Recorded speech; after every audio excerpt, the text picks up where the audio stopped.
திருவாடிபுரத்து ஜகதுதித்தாள் வாழியே, திருப்பாவை மூப்பதும் செப்பினாள் வாழியே.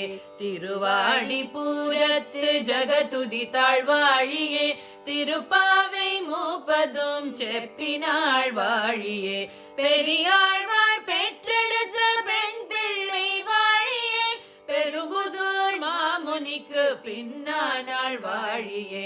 பெரியாழ்வார் பெற்றெடுத்த பெண் பிள்ளை வாழியே, பெரும்புதூர் மாமுனிக்கு பின்னானாள் வாழியே. 143 தாழ்வாழியே, உயரரங்கர் கண்ணி உகந்தளித்தாள் வாழியே. 143 தாழ்வாழியே, உயரரங்கர் கண்ணி உகந்தளித்தாள் வாழியே. மறுவாரும்